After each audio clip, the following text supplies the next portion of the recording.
talking about how to talk to admissions this cycle. And if you are joining in, or if you're watching this recording from Kajabi, I just wanted to give everyone a heads up that this will be sort of an all-encompassing sort of beginner's guide to how to talk about admissions and what to talk about. I know I'm a first generation will be law student. And when I was first, people were talking about contacting admissions and asking them questions. I had no idea what people were even talking about. So since then, I have conducted 3 one-on-one interviews with admissions officers myself, Director of Admissions, Jonathan Glick from University of Maryland, Carey School of Law, recruiter for Texas Tech University School of Law, Sean Adams, and UCLA's Dean of Admissions, Rob Schwartz. So within all of that time of me starting out and not having any idea of how people are talking to admissions, what they're asking them, doing research myself and having conversations with myself, I wanted to share sort of information with you and what I've been learning along the way. And what's really great is if you don't know me, my name is Alyssa. I'm a consultant and also a TA with LSAT Unplugged. And I'm excited to share some of the things that I've been learning with you.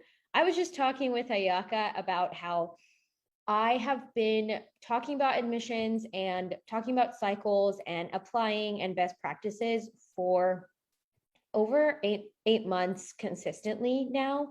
And something that I have learned is that the more research I do, the more questions I have. So keep that in mind. I'm going to go ahead and share my screen. Font is extra big on this particular document so that anybody looking at my screen share, it's nice and large there. So for those new to the process. So what we're going to talk about tonight is why you should reach out to admissions, how to reach out. This is in terms of level of formality, tone that you're going to use when you write them an email, and the structure of how you write an email to someone who is very busy and looking at a lot of different applications. I'm also going to talk about when is the best time to reach out and what to ask them, some ideas and things that you can ask them that I didn't even know about at the beginning of my process and I've just learned. So first things first, why people think that reaching out to admissions is important. I hear a lot of this and I heard a lot of it and it caused stress and a pressure within me when I first started to think about applying to law school. People say you need to write to admissions so that they will remember me. They'll remember you. You need to create this relationship building with an admissions officer so that they remember you when your application comes through. They might also say it'll make me look good. I want to look better when my application comes through. You might say, I have to show my interest in the school, or I'll move higher up, like maybe like in the application process, or all of these thoughts come through. After lots of research, what I found out is why reaching out to admissions is actually important.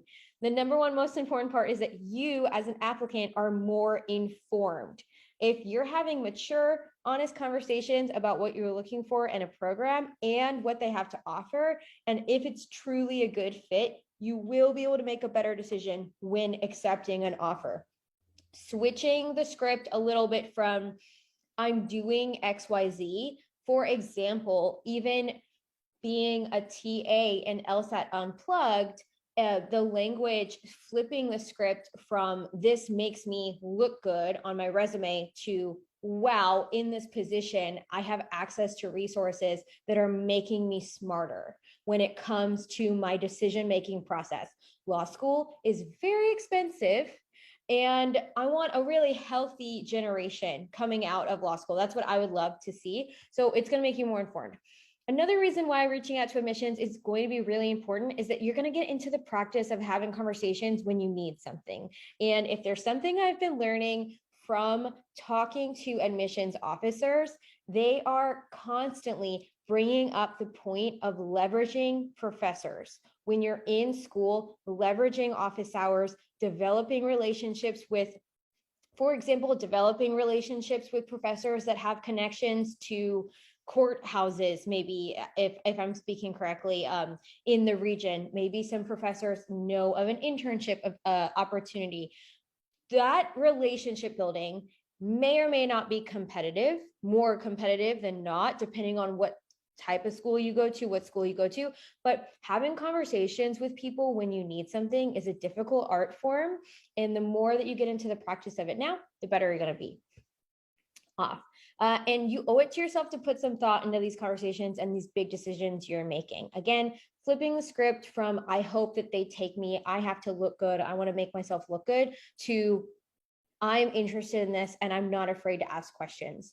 One of the biggest takeaways I had with my UCLA Assistant Dean of Admissions with Rob Schwartz is he really made it clear that if you have a question, you need to ask it. If you are thinking about something, it is always better to reach out to admissions. I want to see a healthy law school incoming class generation that is informed and assertive and kind when it comes to speaking to admissions officers. Reddit, the internet, friendship conversations, none of it is a replacement for speaking with an admissions officer. So whenever you feel yourself, Ayaka and I actually were just having a very authentic conversation between each other as friends. And we're talking about schools and decisions that we're trying to make that could potentially impact the rest of our lives. And at one point in the conversation, we looked at each other and we're like, wait, let's put a pin in this, because the conversation needed to move out of the realm between two friends struggling and having like a good authentic talk. Like, we need to take these questions to people that their entire job is to answer these questions. So you really owe it to yourself to have these conversations. Stop looking at random internet resources and just show up for yourself powerfully. And something that I have learned, Ayaka, do you have? Yes, just one point here, and I'm sorry to interrupt. You talk about how, we want to show up powerfully, thoughtfully to admissions. And, that might be one goal for someone to reach out to admissions. The reverse is true if you're reaching out with very information that you can find on the internet and you're asking admissions those questions. That's also going to show up unpowerfully, and it will make the same mark, just not in the positive context that you want it to be. So you don't want to willy-nilly reach out to admissions. You want to have a thoughtful conversation. So really think about those questions, and maybe you can find a partial answer to your question, but the one step further is something that you need to ask admissions. So kind of think about what you're asking, think about why you're reaching out to admissions. And part of that conversation that Alyssa just alluded to between she and I, that was something that I needed to process with Alyssa first. And then Alyssa was like, you need to talk to admissions. And it's like, yep, you're right. I need to do that. So, it is a process of like getting to what you do need to ask admissions, what you should ask admissions. Anyway, I yield. You know what is a really exciting conversation that anybody, if you stop this video right now and you think to yourself, I don't have 45 more minutes to spend with this person talking, I want you to just land this point that the best conversations with an admissions officer are conversations where you have a lot of self-knowledge. And what I mean by that is bouncing off of Ayaka's idea just now, for me and for a lot of people that I meet starting at the law school admissions application process, it is very overwhelming. And the ideas of what you might think to ask are definitely in the FAQ sections of the internet. But where the real magic comes through, when people are kind of up here in this land of I need them to remember me, I need to look good, all of that can happen naturally if you come to the table with really well-informed questions. If you're like me and you're asking yourself, I don't even know a good question to ask, my best advice and what I really want to land is that the more you know yourself, the more you can ask a very personalized question. And so if you do more research on yourself, the easiest way to start with that is your numbers. Figure out, send your transcript into LSAC really early and call LSAC once your transcript is in and say, am I reading my GPA correctly? Can you tell me what because LSAC, looks at your GPA and calculates it in a different way than maybe identically to the way your transcript has. Get your numbers in your hand. Start PTing. If it's too early for you to have your numbers and you haven't been PTing yet, get to know yourself in other ways, which is actually what I'm going to bring up here. The more you know yourself, the more you can ask a question that can't be answered on an FAQ, because when you have a conversation with an admissions officer, you want to say, I'm going to just say like my mind straight up. Like, for example, I'm currently living in in Texas. This is where I grew up. So I'm here for the pandemic. This is where all my family contacts are. So when I think long-term, I'm thinking like really long-term for the rest of my life. It might be smart of me to think about if I would need to practice in Texas. Do I need to practice with my law degree in Texas? This is where everybody is. This is where my support system is. I also spent 10 years living in California. So I want to get back to California. I need to figure out if the schools I'm applying to have alumni presence in either one of those states so that I could potentially have more of a network there. This is like a really weird kind of like integral conversation to have. So looking into the ABA required, output of the schools, looking into where their alumni are, looking into those situations. That is a starting point for the way I can start to shape and tailor my conversations with admissions officers. I might say, I noticed that you have X% of alumni working in Texas, and just kind of start conversations there. This is not a perfect script. I'm just talking about how to tailor it to yourself.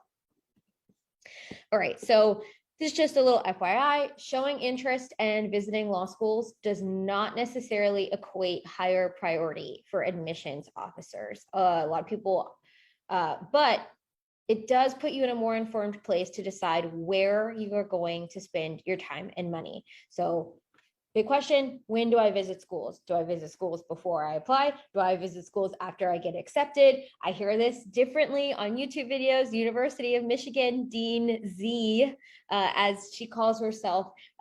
It's a great YouTube channel. If you haven't looked that up, look up the YouTube channel, University of Michigan Law, Dean Z. She's got a great vlog. Very informative. She says explicitly, don't visit a law school until after you've been accepted. Other people, including Sean Adams of Texas Tech University, she has a personalized story that you can also find on YouTube, where she talks about she was accepted to two separate, she was trying to figure out what schools she wanted to go to. She visited one school and it didn't float her boat. That's not her words, those are mine. She goes to another school and she had a warm, welcoming experience, and that's where she wanted to go to school. And to follow up on your story, Alyssa, I spoke to admissions dean Jason Glick from University of Maryland, and he also reflected the idea that you really don't need to visit a school until you've been accepted. So it is a little bit of a different process in undergrad, and people don't know. I didn't know that until he said that. So I was like, I didn't know this. And what's really interesting is that there is, I think that out in the open, it's very obvious that visiting a school or paying money to fly out to visit a school and show interest does not make you a higher priority candidate. Spending money on the school, things like that should not and do not make you a more prioritized candidate. So I just don't want anyone to go off of that, or to be thinking that that's something that's necessary for them to do, to physically spend money to visit the school. Some schools do have like allowances after I think it's after you've been accepted, but it's varied with COVID. Every school is different, but spending money to go visit or travel a school does not put you in a higher prioritized place in terms of admissions. So but you want to know what talking to admissions does do is it makes you a better and more knowledgeable person about this huge decision that you are making. So when is a good time to reach out to admissions? after you've done some light research. Okay, not necessary, but absolutely suggested. I brought it up earlier. Location. Where do you want to work? Okay, so don't try it. If you are looking into a T14 school or a higher ranked school, it has been said that that school probably has a stronger alum presence, maybe elsewhere, maybe more connections to work, but make sure that wherever you're really looking in to go to school, look at the region, look at the location. If you want to stay where you are, again, ask yourself what kind of presence is already there surrounding the school. For example, University of Maryland Carey School of Law is around 3 major courthouses, government offices, and I think nationally recognized law firms. So those are completely different lines of work, and that's what's surrounding University Carey School of Law. University of Maryland Carey School of Law, sorry, excuse me. So what's around the school? That would be one of the best things to look at just right off the bat. Are there courthouses? Are there law firms? Talk to an admissions officer or look at the ABA required disclosures and see where are those students working during the summer. Where is everyone working during the summer? If it's a school in a competitive area, or this would be a really great place to start if it's a school in an area that has more than one law school. For example, Los Angeles has multiple law schools in the Los Angeles region. Where are those students spending their summers? Is it competitive between one school and another school? Opportunities? These are all things to think about. Have you given the thought of how you're going to pay off your debts? And the reason that I ask this is because it's a great conversation to have with admissions officers. How many people in second semester of 1L are holding down jobs? I would not recommend working in first semester of 1L to anybody, but there's different ways to pay off your debts. For example, if you're going into public, working for public public rights, human rights, or some sort of public program, there are student loan forgiveness programs. Maybe you could look at the ABA requirements or figure out how many students coming out of that school are actually partaking in that sort of program where their loans are going to be forgiven in 10 years. Some people work through law school. Now, everybody is different, but I want everyone to sort of imagine what kind of law student they'll be. I personally hear different, very nuanced, please don't just take my ideas and run with it, but very nuanced of sort of a seesaw effect. I'll speak to some people that say, it was a priority of mine to get the highest grades in my class because the people who had the highest grades were funneled into working in more corporate law opportunities straight out of the school. If your priority is higher grades, you may not be able to have work during school. And so if you're thinking, I want to go into corporate law, you might imagine yourself being an extremely competitive academic.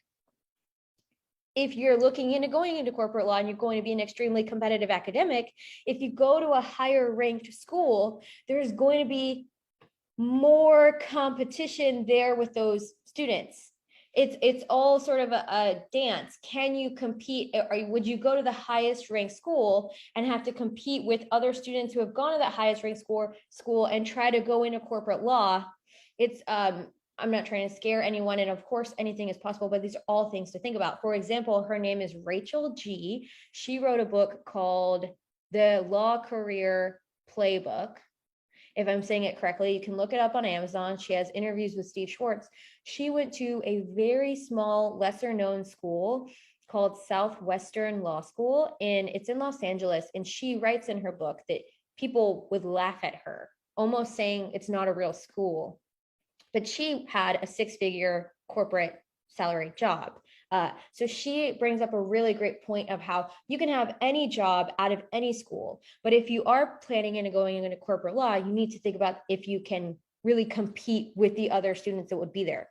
That's why I ask you, have you really given thought to how you're going to pay off your debts? If you want to work during school, then you may not be the number one person in your class in terms of grades, but you will gain other skill sets so that when you graduate, you can have on your resume, I have all these skill sets, and then that would create a plan for how you plan to pay off your debts. So those are questions and conversations that you could be having with admissions officers, planning out like that.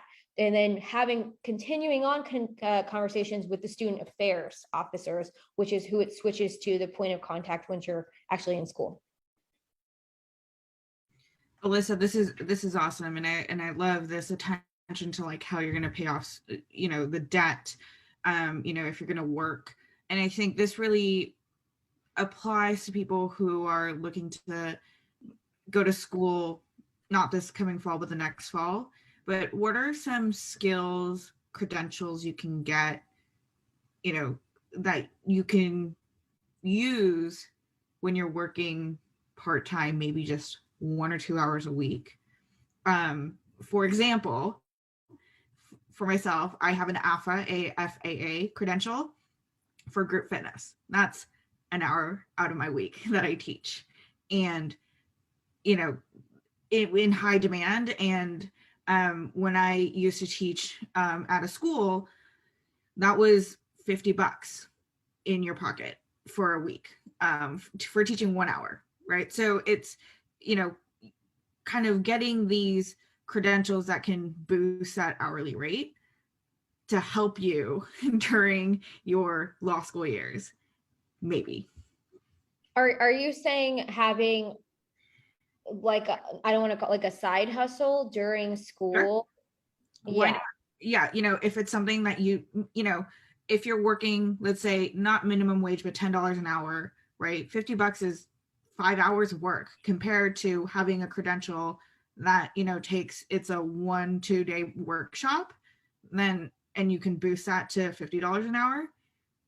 I see what you're saying. Yeah, that's a great side hustle. Yeah, that is a really good side hustle to have. But also speak to an admissions officer and ask them if you can get in touch with a student.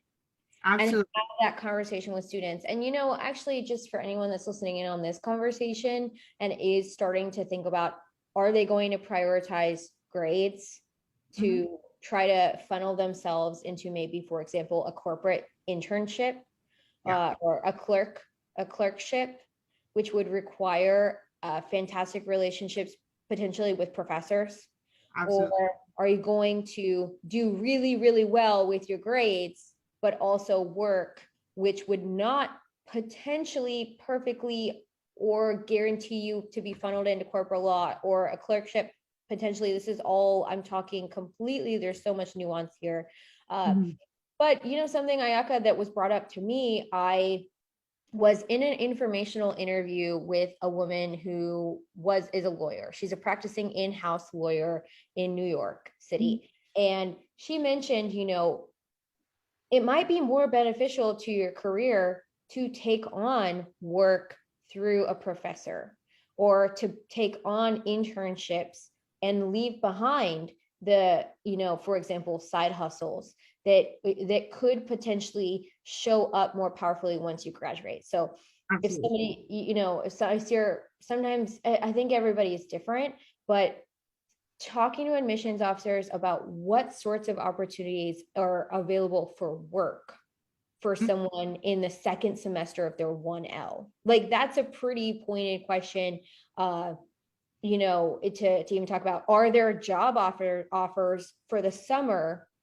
post 1L for high performing 1Ls? What does that look like? And I think that would be great if what area of law you're interested in, to ask a super pointed question about that area of law, because you don't get that from a general stats from the website, right? Like they're not going to say people in family law get X, go to X, Y, and Z firm. That's really not what's on the stats on a website.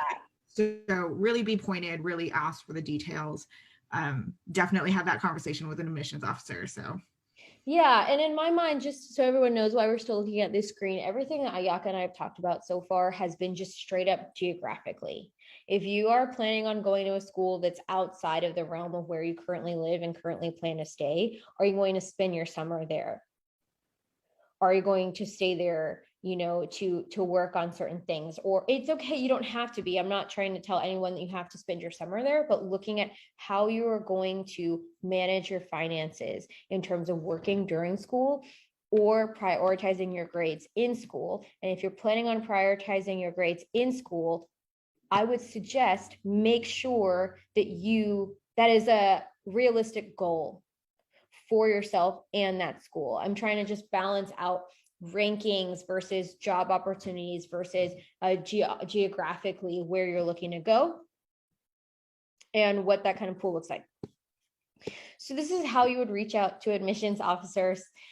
Be kind, be direct, make your intention as clear as possible, clear as quickly as possible. Have a goal if that fits into the conversation. It would be fantastic if you wanted to reach out to an admissions officer and say, hi, my name is this, I have been looking into I'm going to use Ayaka's example. I'm very interested in cybersecurity, the intersection of cybersecurity and the law. I've been looking into this XYZ program that you offer, and ask them for a conversation. Say, could I have, 20 minutes of your time to talk more about this program? So the reason I say have a goal, if it fits in that conversation, it's completely suggested that you could say, it's my goal that by the end of the conversation, I know more about XYZ, or it's my goal to go to this school and have, this career, work at this internship that's right next door to the school. Like it is kind of you to state explicitly what your goals are in talking to them. That way they know what you're trying to get at. And I don't know if I'm doing a good job at this, but when you do send an email, do not do any sort of like passive language or casualness in terms of even something, for example, of, I hope this email finds you well. You can actually switch that out with, I know you're busy and I appreciate your time. It's just be a little bit more direct. Try not to use flowery language, and you don't have to be shy or beat around the bush the fact that you are applying to this school. So instead of saying, I'm just checking in on the status, you could switch that up to, I'm very interested in this school. Practice it just with different emails and different language. If you're already really good at this, then this class is not for you. I am really talking to what I personally have seen over the last 9 months. In my experience is that minority women of color are writing passive emails, and they are speaking with passive language. Instead of saying, I'm very much so interested, they say language like, the next steps in my journey. And these sort of like passive ways of talking about, wherever I may go, even in an essay, or these sorts of like open-ended. And I'm not a psychologist, I'm not a sociologist, but it seems as though I'm seeing specifically women and women of color and minority women of color like write emails or write language that has a softness or an open-endedness to it. They're afraid to just state directly what they're interested in, what they're looking for, and questions they have. And now, if you're a minority woman of color, you're listening to this and you're thinking, that's not me, that's amazing. That's not you then. You know yourself best. I'm just trying to help people out, I know, like me and what I've seen around. So also something to do when you're reaching out is please be yourself. This also fits in with the flowery language and the sort of passive voice that I've seen in emails to admissions officers when you're reaching out. You don't have to be overtly formal. You don't have to act like you are speaking to the Queen of England. So you know what I actually did is I knew I had to write a few emails to admissions officers, and I looked up interviews that person had on YouTube. I watched an interview with them, or I watched the way that the school's admissions officer interacted, and I just mimicked sort of the language that they were already using. For example, Sean Adams in Texas mentioned once in an interview that she doesn't like it when people interrupt her. Whereas Rob Schwartz mentioned he prefers just to be called Rob. So that's how I went ahead and addressed them both, a little bit with a formality, a Southern politeness for Miss Adams, and addressing Rob, knowing that he had openly said that that's how he prefers to be addressed. So just watch a YouTube video. This goes into what I've already said. Please don't be casual with your ideas. If you are looking to check in and you want to write a continued letter of interest, say that you are still interested and that you're sending an email to show a continued interest. You can actually write that. You can say, I'm writing to show continued interest.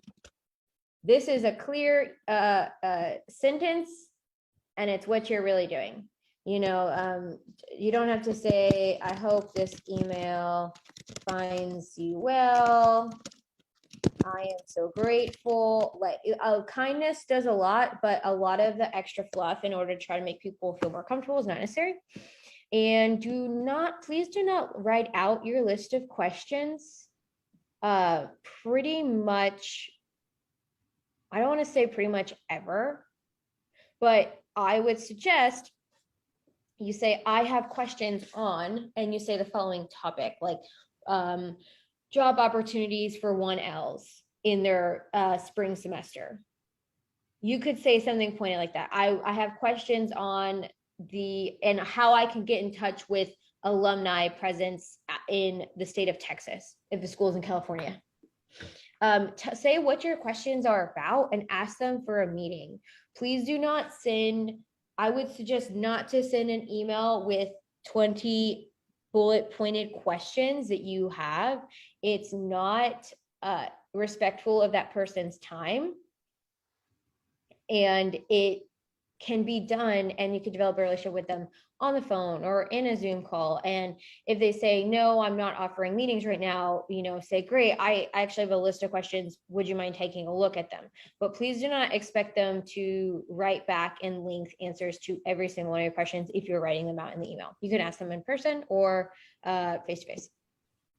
Alyssa, I do want to interrupt you here a little bit. I'm sorry, I'm interrupting you a lot.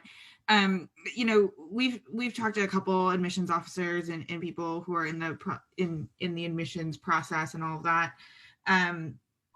These people are busy. These people are looking through a lot of emails, a lot of applications this year. Every single person we've talked to, it's always there's an uptick in applications this year, next cycle, probably the cycle after that.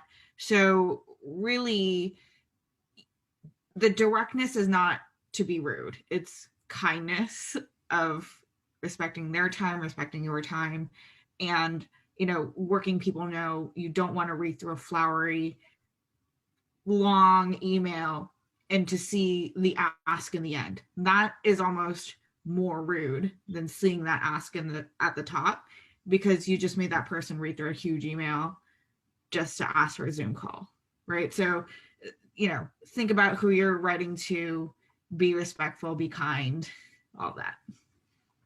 Yeah, Ayaka, you just nailed it. You absolutely just nailed it.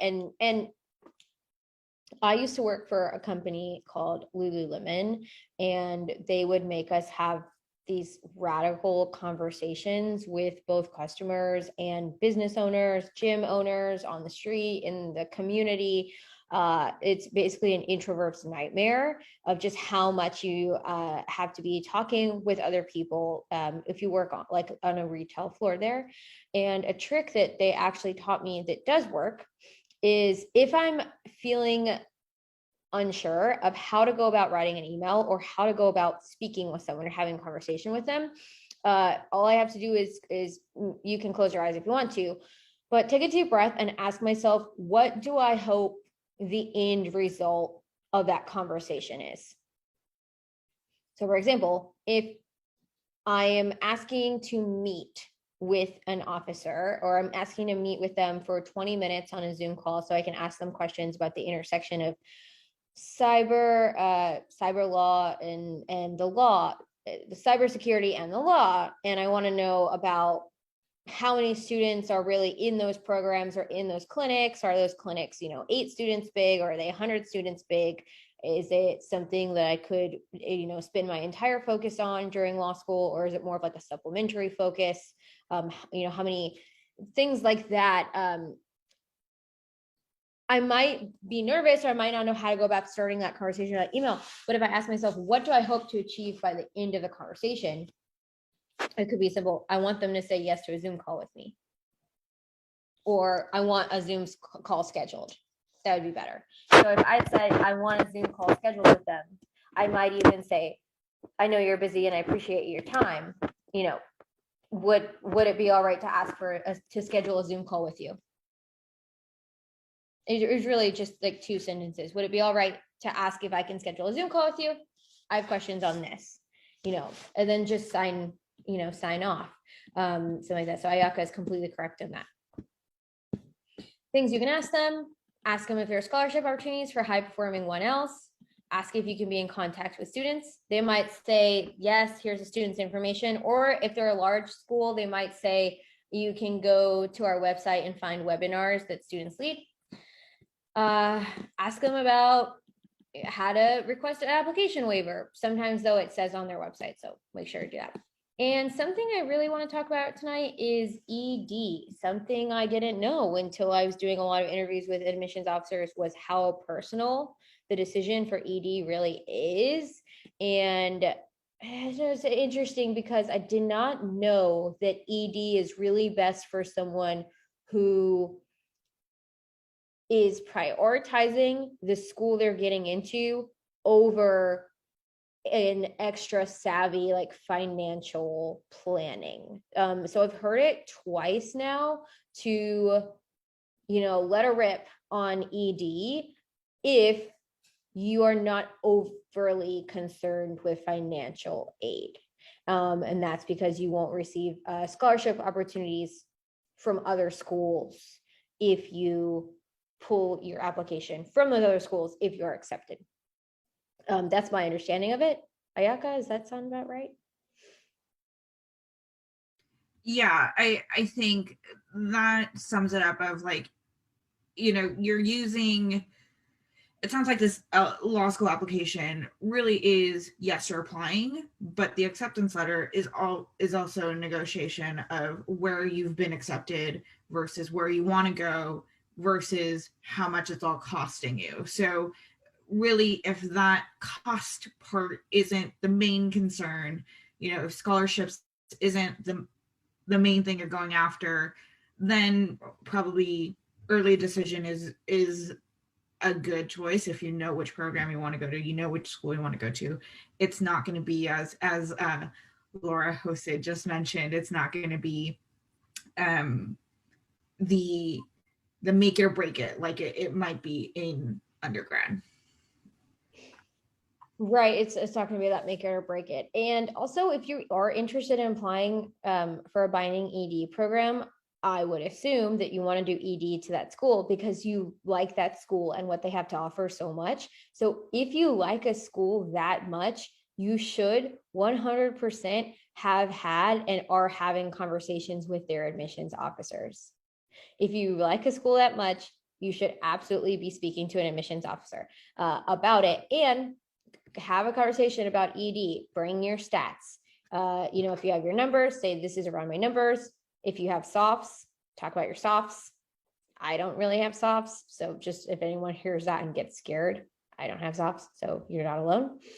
And just talk about different things like that and talk about if it's really a great decision for you. You can ask, I don't think this is great, but you can look at what extracurriculars the school offers, and if they have unique programs or clinics. Other things you should be thinking about and other people you should be contacting. Did you know that you should be applying for your FAFSA before you even get your acceptance anywhere? So sometimes the momentum stops at, okay, I got all my applications in, and then I'm going to see where I got accepted and I'm going to figure out how I'm going to pay for it. But I dropped a link right there of admissions dean talking about in an interview, someone said, what can a student do after they send their application in and they haven't even gotten acceptance or rejected yet? Like someone's just sitting and waiting around. And he mentioned you should absolutely be filling out your FAFSA. So that is for your financial aid. If you're needing financial aid, you should absolutely be doing that. Another just side tip that I wanted to leave everyone with is, did you know that credit card debt can impact the amount of loans you can take out for your student loans? So something you want to also think about in your application process, and this is mostly for people that are out of undergrad or have been out of undergrad for a while, particularly because if you're in undergrad, the chances are you haven't had enough time to build up poor credit. But if you have poor credit, or even if you don't know if you have, something you really want to get intimate and familiar with is contact your credit companies and grab your credit reports. You don't want to be surprised when you're trying to pull out loans when you're actually trying to do that. Law school is stressful enough. So apply for your FAFSA before you even get accepted anywhere. And grab your credit reports and figure out if you need to do anything to maybe make your credit a little bit higher, and just make sure that you're not going to be surprised when you're trying to pull out student loans. And those are just the side tips I wanted to leave for everyone tonight. The link, my email is right here, Alyssa@LSATunplugged.com. You can also email Ayaka at lsatunplugged.com. And you can reach us both at admissions@lsatunplugged.com. That's really all I have for tonight. I don't have people in the class with me right now asking questions, but you can absolutely email us. I'll just throw that up one more time. You can email us right there. If you're listening to this on the current website platform is Kajabi. If you're listening to this on the course, please email us. If you're listening to this and you're not in the course, please email us and ask us questions. A lot of times people ask me questions that I will say, let's figure out how to write an email to admissions. For example, they'll say, I want to submit my application on this date, but my LSAT's on this date and the deadline's on this date. What do I do? And all I say is, please reach out to admissions and just talk to them directly about that.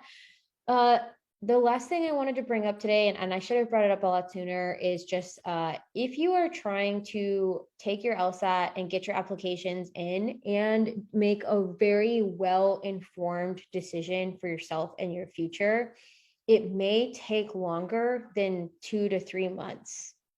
Even a 6-month time period is crunched. I'm not saying it's impossible, but if you give yourself more time, you have the ability to really tailor your very expensive education to yourself.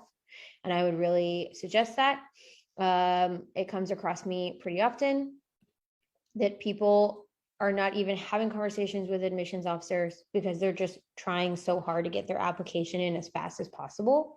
And I just want to throw this out there, suggest try next cycle, and you can apply early, which makes you and puts you in a much better position for financial aid and for acceptance. And when you see a due date for a school's application, please do not write your essays about a week before the due date, or do not think to yourself that you're going to apply on or by that due date.